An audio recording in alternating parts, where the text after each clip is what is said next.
Hello दोस्तों, स्वागत है आप सभी का हमारे यूट्यूब चैनल में। उत्तराखंड परीक्षावाणी सीरीज को आगे बढ़ाते हुए आज हम एक नया लेक्चर देखेंगे। परीक्षावाणी की सीरीज हमारे यूट्यूब के साथ साथ ऐप पर भी चल रही है। यूट्यूब पे केवल आपको वीडियोस मिलेंगे, जबकि ऐप पर अगर आपको मैं बताता हूँ तो ऐप पर आपको वीडियो के साथ साथ पीडीएफ भी मिलेंगी। यूट्यूब पे कोर्स जैसे 5 से 6 महीने के अंतर्गत समाप्त होगा। अगर मैं बात करता हूँ तो ये बैच आपको 2 से 3 माह में कंप्लीट मिल जाएगा। आपको ये फ़ायदा वहाँ पर मिलेगा। इसी के साथ हमारी ऐप का लिंक, हमारे टेलीग्राम चैनल, व्हाट्सएप चैनल का लिंक और जो हमारे आगामी पॉलिटेक्निक लेक्चरर सामान्य हिंदी का बैच चल रहा है उसका लिंक, उत्तराखंड एसआई भर्ती परीक्षा के लिए उत्तराखंड हिंदी बैच का लिंक और हिंदी के बैच का लिंक, सभी महत्वपूर्ण लिंक डिस्क्रिप्शन में दिए हुए हैं। कोई भी इसके अलावा अधिक जानकारी आप चाहते हैं तो हमारे नंबर पे आप संपर्क कर सकते हैं 7895127508। यहाँ पर आपको सारी जानकारी दे दी जाएगी। कॉल अगर आप करना चाहते हैं शाम 7 बजे बात करें, मैसेज आप कभी भी कर सकते हैं। 7 से 9 बजे के शाम की बात अगर मैं बात करूं, कॉल अगर आप करना चाहते हैं तो 7 से 9 बजे के बीच में ही करें। तो विदाउट वेस्टिंग टाइम स्टार्ट करते हैं। आज हम देखने वाले हैं उत्तराखंड आर्थिक परिदृश्य का दूसरा भाग, यानी उद्योग से रिलेटेड पॉइंट। बहुत सारे महत्वपूर्ण फैक्ट हैं। तो परीक्षावाणी के इंडेक्स की अगर मैं बात करूं, पहला लेक्चर कंप्लीट वन लाइनर है, आपने खुद से समाप्त करना है। शासनिक प्रशासनिक ढांचा 3 भागों में हम समाप्त कर चुके हैं। जनपद दर्पण में ऑलरेडी यूट्यूब पे आपको पढ़ा चुका हूँ, लिंक मैंने दिए हुए हैं। 13 जिलों के 13 वीडियोस और 13 प्रैक्टिस सेट आपको मिल जाएंगे अलग अलग से। जनसंख्या नगरीकरण ऑलरेडी हम पढ़ चुके हैं। आर्थिक परिदृश्य आज हमारा समाप्त हो जाएगा। आज इसका हम दूसरा भाग देखने वाले हैं। और प्रमुख व्यक्तित्व की बात मैं करूँ तो इसके भी हम 2 भाग ऑलरेडी देख चुके हैं। यूट्यूब की बात मैं कर रहा हूँ, ऐप पर हम इसके 5 भाग देख चुके हैं। समसामयिकी आपने बुक से ही खुद से पढ़ लेना है। मतलब इसके बाद हम छोटे छोटे चैप्टर ही पहले समाप्त करेंगे, फिर बड़े लेक्चर्स की तरफ हम, यानी जो बड़े हमारे टॉपिक रहते हैं उनकी तरफ बढ़ेंगे। तो स्टार्ट करते हैं आज का सेशन। उत्तराखंड उद्योग एवं औद्योगिक विकास के बारे में हम बात करते हैं। सबसे पहला पॉइंट है सूक्ष्म लघु एवं मध्यम उद्यम विकास अधिनियम की बात करें तो ये 2006 का है। सूक्ष्म उद्योग के अंतर्गत 25 लाख तक के हमारे उद्योग शामिल होते हैं। लघु उद्यम की बात करें तो 25 लाख से 5 करोड़ तक के उद्योग इसमें शामिल होते हैं। मध्यम उद्योग की बात अगर मैं करता हूँ तो इसके अंतर्गत 5 से 10 करोड़ तक के उद्योग इसमें शामिल होते हैं। उत्तराखंड की पहली औद्योगिक नीति की बात करें तो 8 जुलाई 2001 की है। नई औद्योगिक नीति की बात करें तो 26 मार्च 2003 की है। औद्योगिक प्रोत्साहन नीति की बात करें तो 1 अप्रैल 2008 की है। उद्योगों को बढ़ावा देने के लिए, रोजगार को बढ़ावा देने के लिए हमारे प्यारे उत्तराखंड में सिडकुल की स्थापना की गई है, जिसका पूरा नाम होता है state industrial development corporation of Uttarakhand limited. आप यहाँ पर देख सकते हैं सिडकुल का फुल फॉर्म ने लिखा हुआ है state industrial development corporation of Uttarakhand limited, जिसे हिंदी में कहते हैं राज्य औद्योगिक विकास निगम लिमिटेड। इसकी स्थापना सन 2002 में हुई थी। इसका मुख्यालय है आईटी पार्क देहरादून में। उत्तराखंड में कितने सिडकुल हैं अगर कहेंगे तो इनकी संख्या 7 है। कौन कौन से हैं? एकीकृत औद्योगिक आस्थान, इसे इंग्लिश में क्या कहते हैं अभी आपको मैं बताऊंगा। हरिद्वार में। एकीकृत औद्योगिक आस्थान पंतनगर उधमसिंह नगर में। फार्मा सिटी सेलाकुई देहरादून में। सिगड्डी ग्रोथ सेंटर कोटद्वार में। एकीकृत औद्योगिक आस्थान काशीपुर में। आईटी पार्क देहरादून में और सितारगंज फेज 2। ये हमारे क्या हैं? एकीकृत औद्योगिक आस्थान है। इनमें अगर मैं बात करता हूँ सबसे ज़्यादा क्षेत्रफल किस आस्थान का है तो पंतनगर का है। सबसे कम क्षेत्रफल है फार्मा सिटी सेलाकुई देहरादून का। यहाँ पर दवा और जड़ी बूटी से रिलेटेड कार्य किया जाता है। सर्वाधिक उद्योगों वाला अगर सिडकुल केंद्र अगर हम कहें तो ये हमारा हरिद्वार है और सबसे ज़्यादा रोजगार भी यहीं मिलता है। 2 प्रस्तावित हमारे एकीकृत औद्योगिक आस्थान हैं। कहाँ कहाँ पर? देहरादून में ही हैं। ये बनने वाले हैं नियर फ्यूचर में, डाक पत्थर और लांगा रोड में। चीनी मिलों की बात करते हैं तो वर्तमान में चीनी मिल कितने हैं इसका एक परफेक्ट डेटा मेरे को नहीं मिल पाया, तो मैंने नहीं बताया है। किसी को अगर पता है परफेक्ट डेटा तो कमेंट बॉक्स में बता सकता है। सर्वाधिक चीनी मिल हमारे उधमसिंह नगर में है। सर्वाधिक गन्ना उत्पादन भी उधमसिंह नगर में होता है। सबसे बड़ी गुड़ मंडी की बात करें तो मैंगलोर हरिद्वार की है। सीमेंट मार्बल उद्योग की बात करें तो इनकी सर्वाधिक फैक्ट्रियाँ कहाँ पर स्थित हैं? देहरादून में। कागज उद्योग की अगर मैं बात करता हूँ तो अधिकांश हमारे नैनीताल और उधम सिंह नगर में स्थित हैं। Century paper and pulp board Lal Kuan Nainital में स्थित है। कागज उद्योग से रिलेटेड यह एशिया का सबसे बड़ा कागज उद्योग केंद्र है।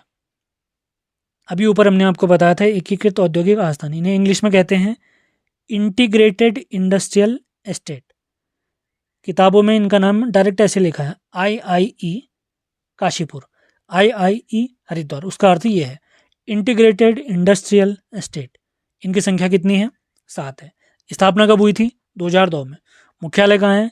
देहरादून में। सबसे बड़ा कौन सा है? पंतनगर हमने देखा था। सबसे ज़्यादा रोजगार हरिद्वार में। सूती वस्त्र उद्योग की बात अगर हम करते हैं, राज्य की सबसे पुरानी सूती वस्त्र मिल काशीपुर की है, उधम सिंह नगर में। कब इसकी स्थापना हुई थी? 1819 में। आप लोग के लिए एक सवाल है, कमेंट बॉक्स में आपने बताना है किस चंद शासक ने प्यारे उत्तराखंड में रेशम की खेती प्रारंभ की थी। अब देखते हैं अन्य भारी एवं मध्यम उद्योग। जड़ी बूटी शोध एवं विकास संस्थान गोपेश्वर चमोली में है, जिसकी स्थापना 1989 में हुई थी। Indian drugs and pharmaceutical limited Virbhadra में है, वीरभद्र ऋषिकेश देहरादून में। हिंदुस्तान एंटीबायोटिक्स लिमिटेड ऋषिकेश में है। इंडियन मेडिसिन फार्मास्यूटिकल लिमिटेड, जिसकी स्थापना 1984 में हुई थी, मोहान अल्मोड़ा में स्थित है। स्थापना करने का श्रेय जाता है प्रजापति जोशी जी को। कोऑपरेटिव ड्रग्स फैक्ट्री 1953 की है, ये हमारे रानीखेत अल्मोड़ा में स्थित है। Bharat heavy electricals limited Ranipur Haridwar में स्थित है, जिसे BHEL भी कहते हैं। हिंदुस्तान मशीन टूल रानीबाग नैनीताल में है, जो वर्तमान में बंद हो चुकी है। आगे बढ़ते हैं।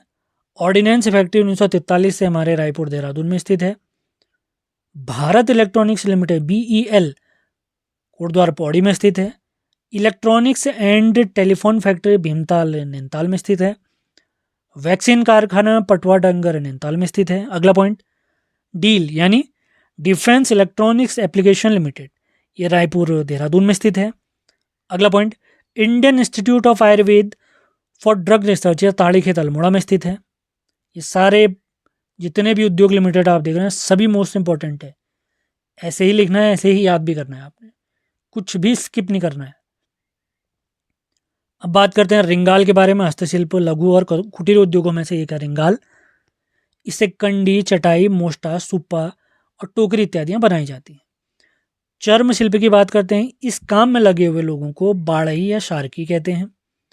प्रमुख क्षेत्र की बात अगर करते हैं कहाँ यह कार्य किया जाता है, तो यह लोहाघाट, जोहार घाटी, नाचनी, मिलम। जोहार घाटी, नाचली और मिलम हमारे प्यारे पिथौरागढ़ में स्थित है।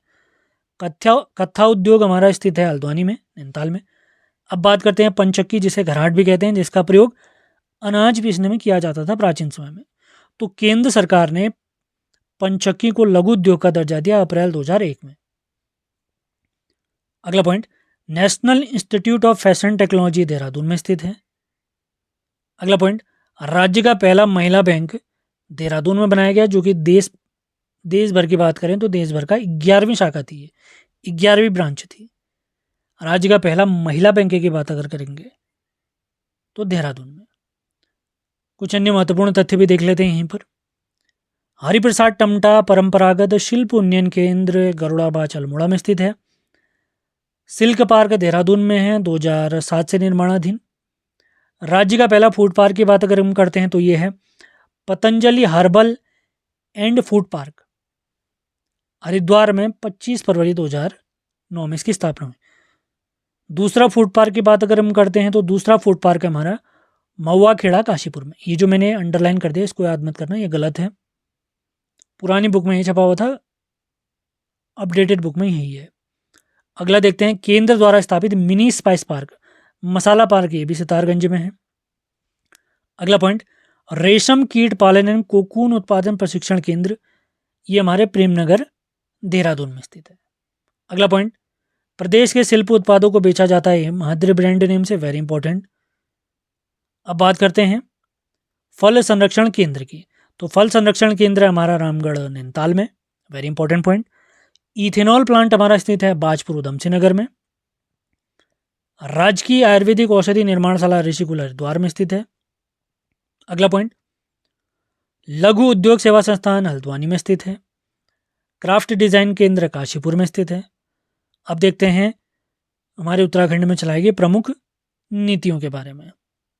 सबसे पहला point, mega textile park policy 2014 का है। मेगा फूड पार्क प्रोत्साहन नीति 2015 की है। और राज्य फिल्म नीति 2015 की सबसे पहले जो बनाई गई थी। मेगा औद्योगिक व निवेश नीति 2015 की है। सूक्ष्म लघु व मध्यम उद्योग नीति 2015 की है, वेरी इंपॉर्टेंट। वृहद औद्योगिक पूंजी निवेश व रोजगार प्रोत्साहन नीति 2018 की। आयुष नीति 2018, एरोमा पार्क नीति 2018, पर्यटन नीति 2018, इलेक्ट्रिक वाहन विनिर्माण नीति 2018, सारे पॉइंट वेरी इंपॉर्टेंट है। स्टार्टअप नीति 2018 में आई थी। अब उत्तराखंड स्टार्टअप नीति ये लेटेस्ट आई है, कब की? 2023 की। पिरूल नीति वेरी इंपॉर्टेंट 2018 की। जैव प्रौद्योगिकी नीति यानी बायोटेक्नोलॉजी जो नीति है हमारी 2018 की है। आगे बढ़ते हैं। होटल, साहसिक पर्यटन जो एडवेंचरस स्पोर्ट्स हम देखते हैं। रोपवे को उद्योग का दर्जा दिया गया था 2008 में, वेरी इंपॉर्टेंट। उत्तराखंड व हिमाचल के मध्य औद्योगिक विकास योजना 1 अप्रैल 2017 से लागू हुई थी। कब तक के लिए थी ये योजना? 2022 तक। राज्य का पहला इन्वेस्टर्स समिट यानी निवेशक समिट हुआ था डेस्टिनेशन उत्तराखंड नाम से 7 से 8 अक्टूबर 2018। कहाँ आयोजित हुआ था? देहरादून में। आगे बढ़ते हैं। एरोमा इंडस्ट्री यानी सगंध उद्योगों को बढ़ावा देने के लिए एरोमा पार्क की स्थापना की गई है काशीपुर में। सर्वाधिक उद्योग वाले जिलों की बात अगर करते हैं तो सबसे ज़्यादा है उधमसिंह नगर में, उसके बाद हरिद्वार, उसके बाद देहरादून और उसके बाद नैनीताल। जैसे सिडकुल हमने देखे थे, सिडकुल के हिसाब से अगर देखें सबसे ज़्यादा उद्योग कहाँ पर थे? एक सिंगल सिडकुल की बात मैं कर रहा हूँ, हरिद्वार में। अब देखते हैं एक जनपद दो उत्पाद योजना, वन डिस्ट्रिक्ट टू प्रोडक्ट, अक्टूबर 2001 की योजना है। इसका उद्देश्य स्थानीय उत्पादों को वैश्विक पहचान दिलाना और स्वरोजगार को बढ़ावा देना। अब इसके लिए क्या योजना चलाई गई थी? वेरी इंपॉर्टेंट है, याद रखेंगे। कैसे चुना जाएगा उत्पादों को? जो समिति बनेगी क्या होगी वो? प्रत्येक जिले के 2 प्रमुख उत्पादों की पहचान के लिए डीएम की अध्यक्षता वाली समिति बनेगी। वही डिसाइड करेगी कि किस जिले के कौन से 2 उत्पादों को बढ़ावा दिया जाएगा। एक अच्छी पहल है रोजगार को बढ़ावा देने के लिए। अल्मोड़ा की बात मैं करता हूँ तो बाल मिठाई और ट्वीड ये कपड़ा होता है, इसको बढ़ावा दिया जाएगा। बागेश्वर में पीतल उत्पाद और मडवा बिस्किट। चंपावत में लौह उत्पाद और हस्तशिल्प। उधमसिंह नगर में मेथा ऑयल और मूंज घास उत्पाद। पिथौरागढ़ में ऊन के उत्पाद और मुंशियारी राजमा, वेरी इंपॉर्टेंट। नैनीताल में ऐपण और कैंडल क्राफ्ट। देहरादून में बेकरी उत्पाद और मशरूम। चमोली में हथकरघा और हर्बल तेल। पौड़ी में हर्बल उत्पाद और लकड़ी के उत्पाद। टिहरी में फाइबर के उत्पाद और टिहरी नथ। रुद्रप्रयाग में मंदिर कलाकृति के उत्पाद और प्रसाद उत्पादों को बढ़ावा दिया जाएगा इस योजना के तहत। हरिद्वार में गुड़ और शहद से बनी वस्तुओं को बढ़ावा दिया जाएगा, जबकि उत्तरकाशी में ऊन, हस्तशिल्प और सेब उत्पादों को बढ़ावा दिया जाएगा। अब देखते हैं जीआई महोत्सव, जियोग्राफिकल इंडिकेटर इसे कहते हैं। जीआई महोत्सव देहरादून में आयोजित हुआ था 17 से 21 नवंबर 2023 को। उत्तराखंड के 18 और उत्पादों को जीआई टैग प्रदान किया गया था। 2022 की बात मैं करता हूं तो 9 उत्पादों को जीआई टैग दिया गया था, जबकि 2023 में 18 उत्पादों को जीआई टैग दिया गया। टोटल कितने उत्पादों को अभी तक जीआई टैग दिया जा चुका है? याद रखेंगे 2023 के अंत तक 18 ऊपर थे, 9 यहाँ पर हैं, तो टोटल कितने हो गए? 27।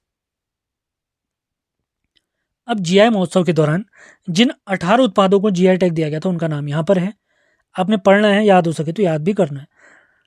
कठिन पेपर में सवाल पूछ सकता है कि निम्न में से जीआई महोत्सव के दौरान किस उत्पाद को जीआई टैग दिया गया है, किसको नहीं दिया गया। तो इसी वजह से मैंने सारे उत्पादों के नाम यहाँ पर लिखे हैं, जैसे मंडवा, झंगोरा, गेहत, लाल चावल, काला भट्ट, माल्टा, चौलाई, रामदाना, लाखोरी मिर्च अल्मोड़ा की, पहाड़ी तोर दाल, बुरांस सरबत, आड़ू, लीची, बेरीनाग चाय, बिछुआ फाइबर, मोमबत्ती नैनीताल की, पिछौड़ा कुमाऊनी, मुखौटा चमोली और लकड़ी कला। चमोली का मुखौटा और लकड़ी कला। इसी के साथ आज का हमारा सेशन समाप्त होता है। यूट्यूब पर अगर वीडियो देख रहे हैं तो सेशन को लाइक और शेयर ज़रूर करें। कोई भी क्वेरी अगर आपकी है किसी भी बैच से रिलेटेड तो इस नंबर पर आपने संपर्क करना है 7895127508 पर। मिलते हैं अगले वीडियो में। धन्यवाद।